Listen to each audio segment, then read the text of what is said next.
Good evening everyone. শতাব্দীর কিচেনে আপনাদের সবাইকে স্বাগত জানাই। আজকের রেসিপি রাওয়া আপ্পে। বাচ্চাদের টিফিনে কিংবা ব্রেকফাস্টে বানাতে পারেন। সাথে নারকেলের চাটনিও শেয়ার করলাম।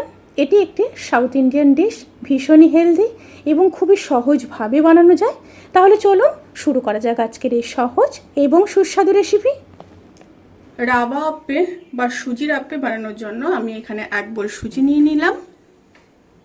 হাফ বোল টক দই দিয়ে দেব,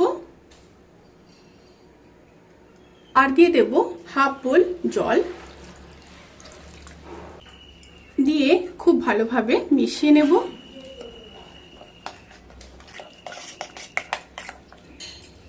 ভালোভাবে মিশিয়ে নিয়েছি। এবার আধ ঘন্টা রেস্টে রেখে দেব। সবজিগুলোকে ফ্রাই করে নেব। তার জন্য কড়াইতে সাদা তেল দিয়ে দেব।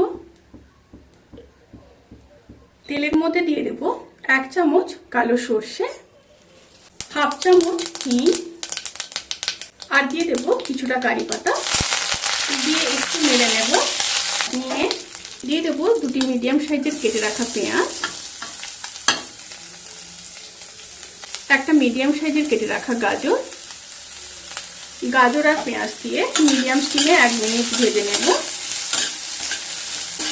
গাজর আর পেঁয়াজ হালকা ভাজা হয়ে গেলে এবার দিয়ে দেব ক্যাপসিকাম।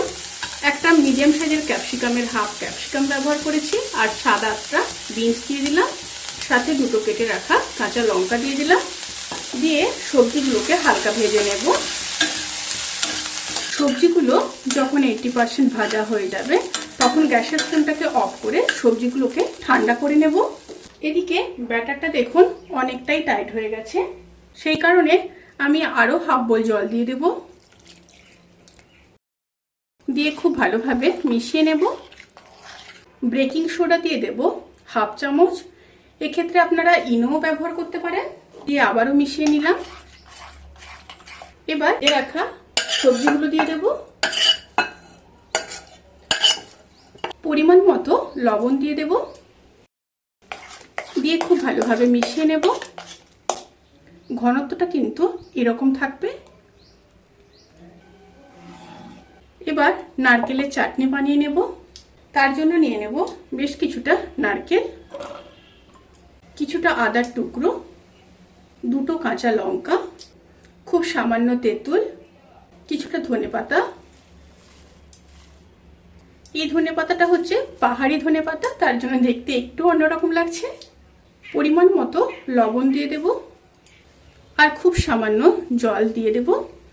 দিয়ে একটা স্মুথ পেস্ট রেডি করে নেব। চাটনি রেডি হয়ে গেছে। এবার একটা তড়কা দিয়ে দেব। তার জন্য তড়কা প্যানের মধ্যে নিয়ে নিয়েছি সামান্য সাদা তেল, 2টো শুকনো লঙ্কা, 1 চামচ কালো সর্ষে, আর দিয়ে দেব সামান্য কারি পাতা। তড়কা রেডি হয়ে গেছে। এবার দিয়ে দেব। এবার খুব ভালোভাবে মিশিয়ে নেব। এবার পরের স্টেপে ফেরা যাক। এবার একটা আপ্পে প্যান নিয়ে নিয়েছি।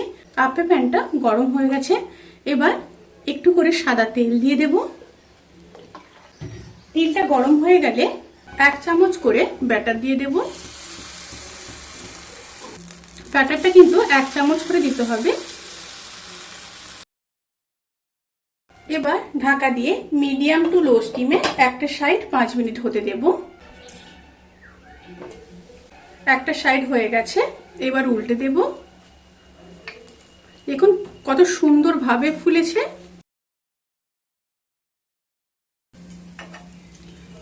অপর সাইডটাও ঠিক একইভাবে সামান্য তেল দিয়ে দেব। আপনারা যদি হেলথ কনসিয়াস হয়ে থাকেন তাহলে এখানে তেল ব্যবহার করতে নাও পারেন। আবারও 5 মিনিট লো টু মিডিয়াম স্টিমে হতে দেব। রাওয়া আপ্পে কিন্তু সার্ভ করার জন্য একদম রেডি। এবার তুলে নেব।